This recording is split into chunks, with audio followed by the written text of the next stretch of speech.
안녕하세요. 책 읽어주는 꿀잠 DJ입니다. 잘 지내셨죠? 오늘은 지난 시간에 약속해 드린 대로 하이디 읽어드리려고 하이디 책을 폈습니다. 네, 하이디는 진짜 오랜만에 읽게 되는 것 같은데 지지지지 지난 시간에 어디까지 읽어드렸었냐면 이 하이디가 향수병이 너무 심해가지고요. 그 프랑크푸르트에 있으면서 최대한 그 알프스 고원의 느낌을 좀 느껴보고 싶어서 그 마을에서 제일 높은 종탑으로 올라가게 되죠. 그래서 그 종지기 할아버지를 만나게 되고 또 할아버지에게 정말 귀여운 꼬물꼬물한 그 고양이 새끼들을 선물 받게 되고 그렇게 해서 집으로 돌아왔는데 그때 종탑까지 안내를 해줬었던 그 사내 아이 악사가 있었어요. 그쵸? 아코디언 같은 그 악기를 연주하면서 원숭이를 데리고 다니는 악사 사내 아이였는데 그 친구가 집에 와서 클라라 앞에서 연주를 하고 그리고 또 진짜 고양이를 질색하는 미스 로텐마이어가 고양이를 발견하게 되고 또 그 뒤에도 계속해서 수업을 방해하는 행동을 하이디가 하게 되면서 진짜 이제 그 미스 로텐마이어가 화가 진짜 머리 끝까지 난 거죠. 한계에 다다라서 이제 내가 제재만 씨가 오면 하이드 너를 쫓아내고 말겠다. 그러면서 벼르는 내용까지 읽어드렸어요. 근데 클라라는 조금만 참아 하이디, 아빠가 오시면 내가 말을 잘 해볼게, 제발 가지마 이러면서 클라라는 하이디가 너무 좋잖아요. 무료하던 생활이었는데 이제 그래서 거기까지 제가 읽어드렸어요. 그리고 이제는 정말 그 이름만 나오던 제재만 씨가 즉 클라라의 아빠가 오는 장면을 오늘 읽어드릴 차례입니다. 읽어드릴게요. 제재만 씨, 몰랐던 이야기들을 한꺼번에 듣다. 그 일이 있은 지 얼마 안 된 어느 날, 제재만 씨네 집에는 활기가 넘치는 가운데 사람들이 분주하게 계단을 오르내렸다. 제재만 씨가 여행에서 돌아온 것이다. 세바스티안과 티네테는 짐으로 가득 찬 마차를 들락날락거리며 끊임없이 물건을 날라 집안에 들였다. 제제마 씨는 여행에서 돌아올 때마다 온갖 좋은 물건들을 잔뜩 가지고 왔기 때문이다. 제제마 씨는 집에 도착하자마자 모든 일을 제쳐놓고 곧장 딸의 방으로 달려갔다. 하이디도 클라라의 방에 있었다. 두 아이가 늘 함께 노는 늦은 오후 시간이기 때문이었다. 워낙 아빠를 좋아하는 클라라는 더할 나위 없이 기뻐하며 아빠를 맞았고 제제만 씨 역시 클라라를 꼭 껴안아 주었다. 딸과의 인사가 끝나자 제제만 씨는 한쪽 구석으로 물러나 있던 하이디에게 손을 내밀며 친절하게 말했다. 네가 바로 스위스에서 왔다는 그 꼬마 아가씨로구나. 이리 와서 악수하자. 그렇지. 자, 어디 얘기 좀 해보려무나. 우리 클라라랑 사이좋게 지내고 있니? 서로 싸우고 화내고 울고 화했다가 또다시 싸우고 그러지는 않아? 하이디가 대답했다. 아니요, 안 그래요. 클라라는 저한테 늘 잘해주는걸요. 그러자 클라라도 얼른 덧붙였다. 하이디는 싸움을 건 적도 없어요, 아빠. 제제마 씨가 자리에서 일어서며 말했다. 듣던 중 반가운 소리구나. 그런데 클라라, 내가 뭘 좀 먹어야겠다. 하루 종일 아무것도 못 먹었거든. 이따가 다시 오마. 내가 무슨 선물을 가지고 왔는지 같이 봐야지. 제제만 씨가 식당으로 들어갔다. 식당에서는 미스 로텐마이어가 차려진 식탁을 바라보고 있었다. 제제만 씨가 자리에 앉자 미스 로텐마이어도 맞은편에 자리를 잡고 앉았다. 표정이 어두운 게 마치 살아있는 불행 그 자체처럼 보였다.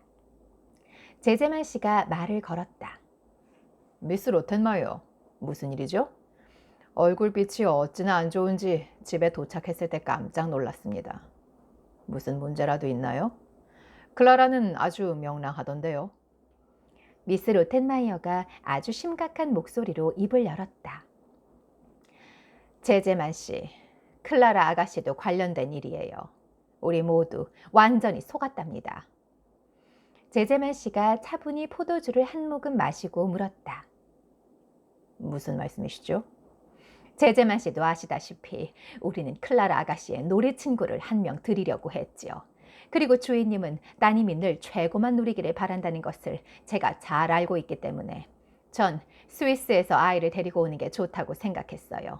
알프스의 맑은 공기 속에서 태어나 왜 있잖아요. 땅이라고는 밟아보지도 않고 살아가는 그런 애 말이에요. 책에서 자주 봤거든요. 전 바로 그런 애가 오기를 바란 거예요. 제제만 씨가 바로잡았다. 내 생각엔 아무리 스위스에서 태어난 아이들이라 해도 어디를 다니려면 땅은 밟아야 할 것 같은데요. 아니면 발 대신 날개가 달렸을 테죠. 미스 로텐마이어가 계속 말을 이었다. 아, 제제만 씨도 제 말이 무슨 뜻인지 다 아시잖아요. 제 말은 물 맑고 공기 좋은 그런 높은 산에서 살던 아이가 이상적인 숨결처럼 살며시 우리 곁으로 다가왔으면 했다는 거지요. 하지만 우리 클라라가 이상적인 숨결과 뭘 할 수 있단 말이죠, 미스 로텐마이어? 제제만 씨, 전 지금 농담을 하고 있는 게 아니에요. 생각하시는 것보다 문제가 심각하단 말이에요. 전 감쪽같이, 아주 감쪽같이 속아 넘어갔다고요. 정말 끔찍해요. 제제만 씨가 차분하게 물었다. 대체 뭐가 그렇게 끔찍하다는 거죠? 내가 보기에는 전혀 끔찍한 애처럼 보이지 않던데요. 여러 말 할 것도 없어요. 한 가지만 들으셔도 충분할 거예요. 제제만 씨가 안 계신 동안 그 아이가 이 집에 어떤 사람과 어떤 동물들을 끌어들였는지 아세요? 그건 아마 클라라 아가씨의 선생님이 더 자세히 설명해 주실 수 있을 거예요. 동물이라고요? 무슨 말이죠, 미스 로텐마이어? 이해가 잘 안 되는군요. 어차피 이해하실 수도 없어요. 애가 가끔씩 미친다는 사실을 모르면 도저히 이해할 수 없는 짓만 저지르니까요. 조금 전까지만 해도 제제만 씨는 미스 로텐마이어가 하는 말을 그다지 심각하게 받아들이지 않았다. 하지만 아이가 미쳤다고? 그렇다면 그것은 자기 딸에게 심각한 영향을 줄 수도 있는 문제였다. 제제만 씨는 미스 로텐마이어를 뚫어지게 쳐다보았다. 아이를 의심하기 전에 혹시 미스 로텐마이어가 그런 식의 정신이상을 앓고 있는 것은 아닌지 확인하려는 듯한 눈초리였다. 그때 문이 열리면서 클라라의 선생님이 오셨다는 전갈이 들렸다. 제제만 씨가 몹시 반가워하며 말했다. 아, 선생님이 오셨군요. 잘 됐어요. 선생님이 잘 설명해 주시겠지요. 그러고는 클라라의 선생을 맞았다. 아이고, 어서 오십시오, 선생님. 어서 들어오세요. 이리 와서 앉으시죠. 제제만 씨가 손을 내밀어 선생에게 악수를 청한 뒤 미스 로텐마이어를 보며 말했다. 미스 로텐마이어, 선생님과 커피 한잔 할 수 있게 준비해 주세요. 앉으시죠. 어서 앉으세요. 선생님, 클라라의 놀이 친구로 데려온 아이에 대해 어떻게 생각하십니까? 선생님께서 가르치시잖아요. 동물들을 데리고 왔다는데 대체 어떻게 된 겁니까? 정신은 온전한가요? 클라라의 선생은 우선 제제만 씨가 무사히 돌아온 것을 환영한다면서 그것 때문에 자기가 온 거라는 인사부터 장황하게 늘어놓았다. 하지만 제제만 씨는 자기가 물어본 것들에 대해 정확히 설명해 달라고 선생을 다그쳤다. 선생이 입을 열었다. 제제만 씨, 제가 그 어린 소녀에 대해 평가를 내려야 한다면 말이죠. 우선 이 점을 확실히 해두고 싶군요. 어느 한쪽이 충분히 발달하지 못했다는 것은 말입니다. 크든 작든 간에 교육을 소홀히 한 탓이라고 볼 수 있어요. 아니, 더 정확히 말하자면 너무 늦게 가르치기 시작했고 또 산에서 고립된 생활을 해온 게 영향을 미쳤을 겁니다. 물론 산에서의 생활이 전적으로 나쁜 것만은 아니기 때문에 일정한 기간을 넘기지만 않는다면 그렇습니다. 그렇기만 하다면 의심할 여지도 없이 장점이... 제제만 씨가 선생의 말을 가로막았다. 선생님, 말을 그렇게 빙빙 돌려가며 애쓰실 필요 없습니다. 그 아이가 동물을 데려와서 선생님도 놀라셨습니까? 그리고 그 애가 제 딸과 지내는 것을 어떻게 생각하십니까? 선생은 또다시 한바탕 연설을 했다. 저는 그 아이에 대해 어떤 편견도 심어드리고 싶지는 않습니다만 어떤 면에서 보면 그 애가 사회적 경험이 부족해서 그렇다고도 할 수 있죠. 그것은 그 아이가 프랑크푸르트로 오기 직전까지 다소 미개한 생활을 해온 것과 관계가 있는데, 무엇보다도 제가 말씀드리고 싶은 것은 이곳으로 오게 된 것이 그나마 미숙한 면이 있는 그 아이의, 하지만 그와 동시에 결코 간과해서도 안 되는 재능을 가진 그 아이의 발달에 영향을 미치지 않을까. 그러니까 모든 면을 고려해서 잘 지도하면. 이게 무슨 말이죠? 조금 답답하네. 그냥 얘기하셔도 될 것 같은데 너무 돌리신다, 그쵸? 죄송합니다, 선생님. 언짢게 생각하지 마십시오. 클라라에게 급히 할 말이 있어서 나가봐야 할 것 나가봐야겠습니다. 제제만 씨는 식당을 나간 뒤 다시는 돌아오지 않았다. 제제만 씨는 서재로 가서 딸 옆에 앉았다. 하이디가 일어섰다. 제제만 씨가 하이디를 돌아보며 말했다. 얘야, 얼른 가서, 얼른 가서. 제제만 씨가 더듬거렸다. 하이디를 잠시 내보내야겠는데 가서 뭘 갖다 달라고 할지 금방 떠오르지 않았기 때문이다. 얼른 가서 물 한 잔만 갖다 줄래? 하이디가 물었다. 찬물이요? 그래. 아주 차가운 물로 부탁한다. 하이디가 달려나갔다. 제제만 씨가 딸한테 바싹 다가앉더니 클라라의 손을 자기 손 위에 얹었다. 클라라, 내 아가. 아무래도 네가 나한테 분명하고 알아듣기 쉽게 얘기를 해줘야 할 것 같다. 네 친구가 대체 무슨 동물을 집으로 가지고 온 거니? 미스 로텐마이어 말로는 아이가 잠깐씩 정신이 나간다던데 그게 사실이니? 어디 속 시원히 얘기 좀 해주겠니? 클라라는 당연히 자초지정을 설명할 수 있었다. 클라라도 하이디가 미스 로텐마이어한테 한 이야기를 들은 적이 있었기 때문이다. 미스 로텐마이어는 황당해하며 도무지 알아들을 수 없는 이야기라고 호들갑에 떨었지만 클라라가 듣기에는 다 일리가 있는 말들이었다. 클라라는 아빠한테 우선 거북과 새끼 고양이들에 대한 이야기부터 했다. 그러고 나서 미스 로텐마이어를 그토록 놀라게 한 하이디의 말에 대해 그 뜻을 설명했다. 그제야 제제만 씨는 웃음을 터뜨리며 이렇게 물었다. 그렇다면 넌 내가 네 친구를 집으로 돌려보내지 않기를 바라겠구나. 그 애가 여기 있는 거 이제 실증나지 않았니? 클라라가 펄쩍 뛰었다. 아니에요, 아빠. 하이디를 돌려보내지 마세요. 하이디가 오고 나서부터 날마다 우스운 일이 벌어지고 있단 말이에요. 예전하고 달리 얼마나 재미있는데요. 전에는 아무 일도 없었어요. 그리고 하이디가 재미있는 얘기를 얼마나 많이 해주는데요. 그래, 알았다, 클라라. 저기 네 친구가 왔구나. 어디 보자. 시원한 물을 떠왔니? 하이디가 물을 앞으로 내밀며 대답했다. 네, 우물에서 받아와서 아주 차요. 클라라가 물었다. 뭐? 설마 우물까지 직접 뛰어갔다 온 건 아닐 테지, 하이디? 아니, 갔다 왔어. 아주 차가운 물이야. 하지만 꽤 멀리까지 가야 했어. 근처 우물에는 사람들이 너무 많았거든. 그래서 길을 끝까지 내려가서 다음 우물로 갔는데 거기도 사람이 무지 많았어. 그래서 다른 골목으로 들어가서 물을 떠왔어. 그리고 머리가 하얀 신사가 제제만 씨께 인사를 전해달랬어요. 제제만 씨가 웃으며 말했다. 그래, 아주 멋진 여행을 했구나. 그런데 누구를 말하는 거지? 그분이 우물가를 지나가다 말고 저한테 말을 거셨어요. 컵이 있구나. 나도 물 한 잔 얻어 마실 수 있을까? 하고요. 그러더니 누구한테 물을 떠다 드리는 거니? 하고 물으셔서 제가 제제만 씨요 했더니 껄껄 웃으셨어요. 그러면서 인사도 전하고 물도 맛있게 드시랬어요. 제제만 씨가 또다시 물었다. 대체 누가 나한테 그런 말을 전해달랬을까? 어떻게 생긴 분이셨니? 친절하게 웃으셨어요. 그리고 굵은 금줄을 차고 계셨는데 거기에는 커다란 붉은 돌이 박힌 게 달려 있었어요. 그것도 금으로 된 거였어요. 또 지팡이에는 말의 머리가 달려 있었고요. 클라라와 아빠가 동시에 외쳤다. 의사 선생님이세요. 내 의사 친구로구나. 제제만 씨는 목마름을 해결하기 위해 자기가 생각해낸 새로운 방법을 그 친구가 어떻게 생각할까 싶어 속으로 혼자 웃었다.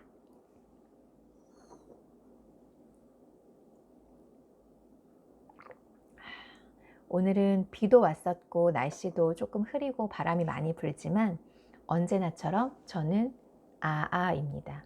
아헨인가? 아이스 핸드드립. 아헨. 그날 저녁 제제만 씨는 집안일을 의논하기 위해 미스 로텐마이어와 식당에 마주 앉았다. 제제만 씨는 하이디가 앞으로도 계속 이 집에 있을 거라고 말했다. 자기가 보기에는 아이가 정상이며 딸아이가 다른 어떤 아이보다 하이디와 함께 있는 것을 좋아한다는 말도 덧붙였다. 제제만 씨가 단호한 목소리로 말을 끝맺었다. 그러니까 그 애가 좀 특이하게 구는 걸 잘못이라고 생각하지 마시고 친절하게 대해 주시기 바랍니다. 그 애를 혼자서 다루시기 힘들더라도 너무 걱정 마세요.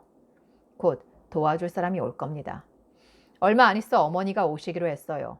이번에는 오래 묵으실 겁니다. 어머니가 누가 어떻게 행동하건 그 어떤 사람과도 잘 지내시니까요. 그건 아실 테죠? 미스 로텐마이어가 대답했다. 네, 물론 잘 알죠, 제제만 씨. 미스 로텐마이어는 대답은 그렇게 했지만 조만간 도와줄 사람이 온다는 말에 별로 좋아하지 않는 눈치였다.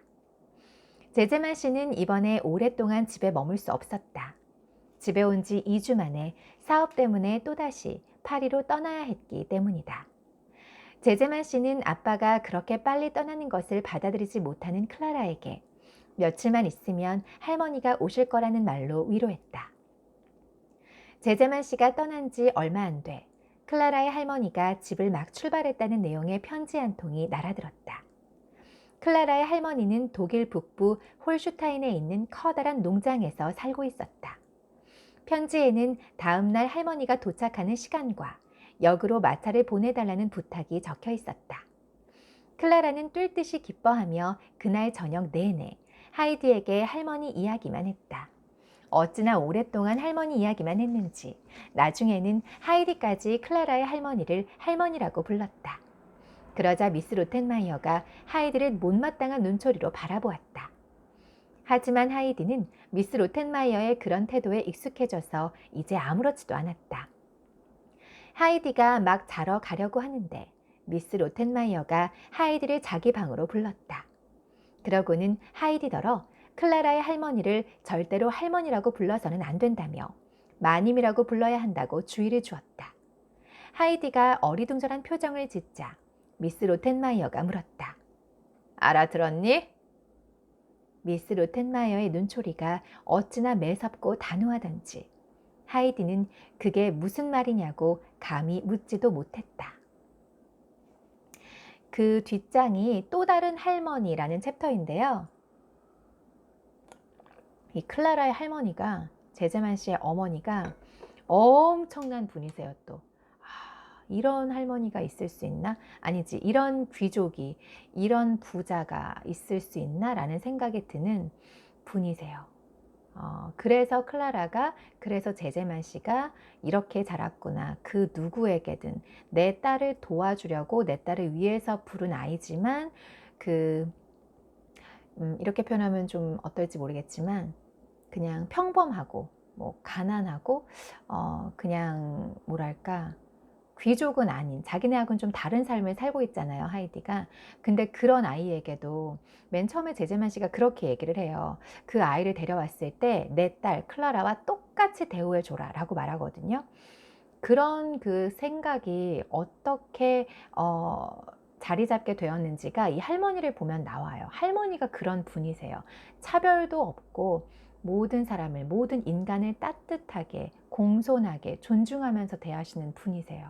정말 훌륭한 어르신입니다. 각설하고 또 다른 할머니.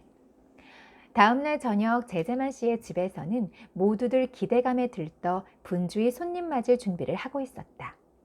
곧 도착할 노부인의 말이라면 집안 사람들이 다 믿고 따르며 모두 노부인을 존경하고 있다는 사실을 대번에 알아차릴 수 있었다. 티네테는 하얀 세모자를 꺼냈었고 세바스티안은 집안에 있는 발판이란 발판은 모두 모아다가 노부인이 편하게 발을 뻗고 앉을 수 있도록 노부인이 앉을 만한 곳곳에 갖다 뒀다. 미스 로텐마이어는 또 다른 지배자가 오더라도 자기의 권위를 무너뜨릴 수는 없다는 듯 허리를 꼿꼿하게 세우고 방마다 돌아다니며 모든 것이 제대로 갖춰졌는지를 점검했다. 드디어 마차가 도착했다. 세바스티안과 티네테는 서둘러 계단을 뛰어내려갔다. 미스 로텐마이어는 자기도 내려가 노부인을 맞이해야 한다는 것을 잘 알고 있었기 때문에 세바스티안과 티네테의 뒤를 따라가기는 했지만 체면을 차리며 천천히 내려갔다. 하이드는 부를 때까지 방에서 기다리라는 명령을 받았다. 노부인이 먼저 손녀인 클라라의 방에 가서 단둘이 있고 싶어 할 것 같았기 때문이다. 하이드는 제 방 구석에 앉아서 호칭 연습을 하고 있었다. 얼마 안 있어 티네테가 방문을 열고 얼굴을 삐쭉 들이밀더니 늘 그렇듯 쌀쌀맞게 말했다. 서재로 건너오래요. 하이드는 미스 로텐마이어에게 호칭에 대한 문제를 다시 물어볼 수가 없었다. 하지만 혼자 생각해보니 미스 로텐마이어가 실수한 게 틀림없는 것 같았다. 하이드는 이제껏 누군가를 그런 식으로 부르는 것을 들어본 적이 없었기 때문이다. 이름 뒤에 씨나 부인이라는 말이 와야 하는 것이다. 그래서 하이디는 그렇게 부르기로 마음먹었다. 하이디가 서재문을 열자 할머니가 상냥한 목소리로 하이디를 맞았다. 오호라, 네가 그 아이로구나. 자, 이리 가까이 오렴. 어디 얼굴 좀 보자꾸나. 하이디가 할머니에게 가까이 다가가며 낭낭한 목소리로 인사를 했다. 안녕하세요, 마님 부인. 할머니가 큰 소리로 웃음을 터뜨렸다. 재미있구나. 네가 사는 곳에서는 그렇게들 말하니? 알프스에서 그렇게 들은 거야? 하이디가 진지한 얼굴로 대답했다. 아니요. 제가 살던 데서는 아무도 그렇게 말 안 해요. 할머니가 다시 웃음을 터뜨리며 하이디의 볼을 톡톡 쳤다. 그래, 여기서도 안 그런단다. 그런 건 중요하지 않거든. 아이들과 함께 있을 땐 난 그저 할머니일 뿐이야. 그러니 너도 그냥 그렇게 부르려무나. 할머니, 기억할 수 있겠지? 하이디가 장담했다. 네, 그 말은 저도 알아요. 전에는 늘 그렇게 불렀거든요. 할머니가 재미있다는 듯이 고개를 끄덕이며 말했다. 그래, 그래. 무슨 말인지 알겠다. 그러더니 하이디를 찬찬히 뜯어보며 이따금씩 고개를 끄덕였다. 하이디도 할머니의 눈을 뚫어져라 쳐다보았다. 할머니의 눈빛에서 느껴지는 다정함이 하이디의 마음을 포근하게 감싸주었기 때문이다. 게다가 하이디는 할머니의 모든 것이 마음에 들어서 눈을 뗄 수가 없었다. 할머니의 머리카락은 눈처럼 새하얗고 레이스가 달린 예쁜 모자까지 쓰고 있었다. 모자에 달린 넓은 리본 2개가 계속해서 나풀거리는 것이 꼭 할머니 주위로 산들바람이 불고 있는 것 같아 특히 하이디의 마음을 끌었다. 할머니가 물었다. 이름이 뭐지? 하이디요. 하지만 이제는 아델 하이트라고 해야 한대요. 그래서 정신을 바짝 차리지 않으면... 하이디가 얼른 입을 다물었다. 미스 로텐마이어가 들어왔기 때문이다. 미스 로텐마이어가 갑작스럽게 아델하이트 하고 부르면 아직도 대답도 하지 않고 가만히 있을 때가 많아서 미안한 마음이 들었던 것이다. 미스 로텐마이어가 두 사람의 대화에 끼어들었다. 마님께서도 당연히 찬성하실 거예요. 부르기 거북하지 않은 이름을 선택할 수밖에 없었어요. 하인들 보는 앞에서도 민망하지 않아야 하니까요. 노부인이 말했다. 로텐마이어, 난 하이드를 하이디라고 부르겠어요. 그 이름에 벌써 익숙해진 애를 그렇게 불러야지. 안 그런가요? 미스 로텐마이어는 노부인이 칭호도 제대로 안 붙이고 로텐마이어, 로텐마이어 하는 게 아주 기분 나빴지만 어쩔 수 없는 노릇이었다. 할머니는 일단 마음을 먹으면 그대로 했기 때문에 이 일을 달아봤자 아무 소용이 없었다. 또 할머니는 아주 건강해서 날카로운 관찰력으로 집안일 돌아가는 것을 금세 훤히 파악했다. 그날 오후 클라라가 식사를 마치고 늘 그랬듯이 휴식을 취하러 가자 할머니도 팔걸이가 달린 안락의자에 앉아서 잠시 눈을 붙였다. 하지만 피곤이 금방 가셨기 때문에 몇 분 지나지 않아 자리에서 벌떡 일어서서 다시 식당으로 갔다. 식당에는 아무도 없었다. 할머니가 중얼거렸다. 자는가 보군. 할머니는 미스 로텐마이어의 방으로 가 문을 쾅쾅 두드렸다. 잠시 후 미스 로텐마이어가 방문을 열더니 뜻하지 않은 방문객을 보고 깜짝 놀라 멈칫했다. 노부인이 물었다. 이 시간엔 아이가 어디 있죠? 뭐랍니까? 그것 좀 물어보려고 왔어요. 자기 방에 멍하니 앉아있을 테죠. 애가 의욕이 눈꽃만큼이라도 있으면 뭐든지 좀 할 텐데. 그 애가 어찌나 엉뚱한 짓을 해대는지 마님도 아셔야 해요. 교양 있는 사람들 앞에서는 차마 입에도 못 올릴 그런 짓만 골라서 한다니까요. 네, 장담하는데 그 아이처럼 방에만 갇혀 있으면 나라도 이상한 짓을 할 거예요. 그러면 교양 있는 사람들한테 가서 나에 대해 뭐라고 꾸며댈 건지는 댁이 직접 생각해 보구려. 어서 가서 아이나 내 방으로 보내줘요. 아이한테 주려고 가져온 멋진 그림책들이 있는데 그걸 좀 보여주려고 하니. 미스 로텐마이어가 손뼉을 치며 외쳤다. 어머, 이를 어쩌나? 바로 그거예요. 애한테 책이다 무슨 소용이 있겠어요.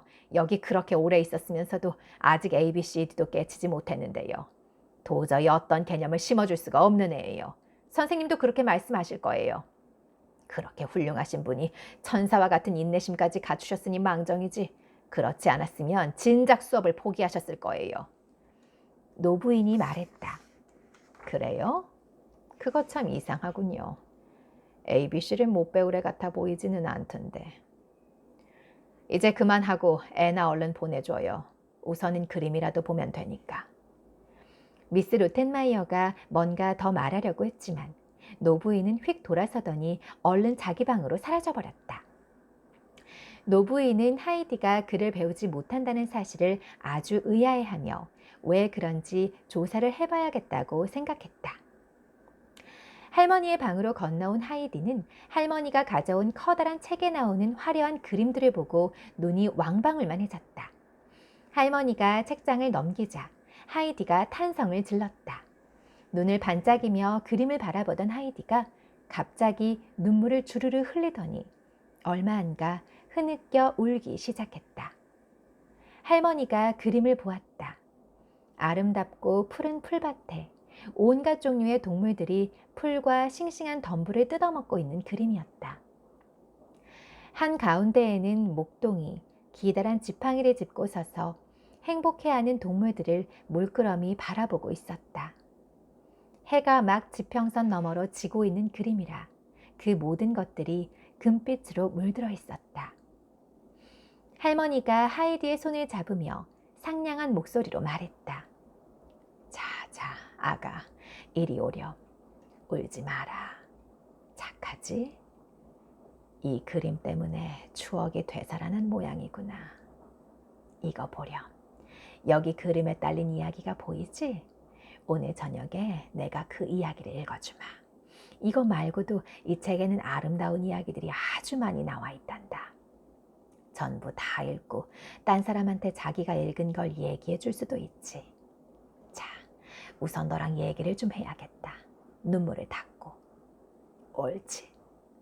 자, 이 할머니가 잘 볼 수 있게 이리 와서 앉으렴. 그렇지. 이제 좀 괜찮지? 하지만 흐느낌이 멈출 때까지는 시간이 꽤 오래 걸렸다. 할머니는 이따금씩 하이디를 위로하며 한참을 기다려 주었다. 그래. 어이쿠, 이제 괜찮다, 괜찮아. 하이디가 울음을 완전히 그치자 할머니가 입을 열었다. 얘야, 이제 이 할머니한테 말해보렴. 수업 시간에 선생님이랑 어떠니? 뭘 좀 배웠니? 벌써 뭘 좀 할 줄 아는 거야? 하이디가 한숨을 내쉬며 대답했다. 아니요. 하지만 전 아무것도 못 배울 거라는 거 진작부터 알고 있었어요. 못 배우다니. 그게 대체 무슨 소리냐, 하이디. 읽는 거 말이에요. 전 못 배울 거예요. 너무 어려워요. 그런 말이 어디 있어? 아니, 대체 누가 그런 소리를 하디? 패터가 그랬어요. 패터는 벌써 다 알아요. 몇 번이나 해봤지만 배울 수가 없었거든요. 너무 어려우니까요. 그 페터라는 아이가 좀 별난 것 같구나. 하이디, 내 말 좀 들어보렴. 베터가 뭘 말했다고 해서 그걸 무턱대고 믿으면 안 된단다. 사람은 자기가 직접 시도를 해봐야 하는 법이거든. 미리부터 난 안 돼 하고 생각하니까 선생님이 글자를 가르쳐 주실 때 정신을 똑바로 차리고 듣지 않았을 게다. 글자가 어떻게 생겼는지도 제대로 안 보고. 하이디가 어쩔 수 없는 일이라고 단언했다. 다 소용없어요. 할머니의 말을 열심히 듣고 있던 하이디가 숨을 한번 크게 내쉬고 말했다. 하이디의 눈이 반짝거렸다. 정말 책을 읽을 수 있다면 얼마나 좋을까요? 이제 곧 그렇게 될 거다. 얼마 안 걸릴 거야. 난 적 보면 안단다. 하이디, 자, 이제 클라라한테 그만 가볼까? 이 예쁜 그림책들도 가지고 가자꾸나. 할머니는 하이디의 손을 잡고 서재로 갔다. 하이디는 혼자 집에 가려다 미스 로텐마이어한테 들켜 배은망덕한 아이라느니 제제만 씨가 몰라서 다행이라느니 하는 심한 꾸지람을 들은 이후부터 성격이 서서히 변해갔다. 이모가 말한 것처럼 집에 가고 싶다고 갈 수 있는 게 아니라는 것과 프랑크푸르트에서 오래오래, 아니 어쩌면 영원히 살아야 할지도 모른다는 것을 확실히 깨달은 것이다. 하이디는 자기가 집에 가고 싶어 하면 제제만 씨가 자기를 아주 고약하게 여길 거라고 생각했다.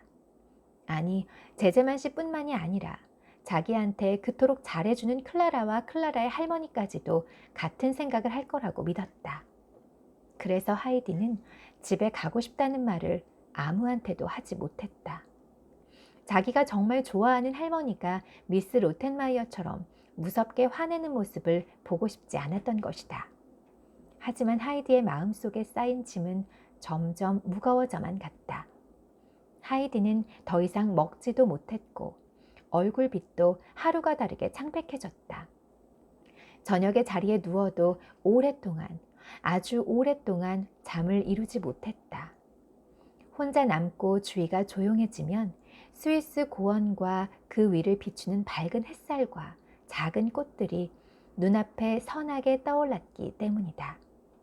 그러다 간신히 잠이 들면 하이디는 멜봉 봉우리와 붉게 문든 쉐자 플라나의 눈밭이 꿈속에 보이고 아침에 눈을 뜨면 신나서 할아버지의 오두막을 뛰쳐나오려다가 그만 그곳이 오두막이 아니라 프랑크푸르트의 침대라는 사실을 깨닫곤 했다.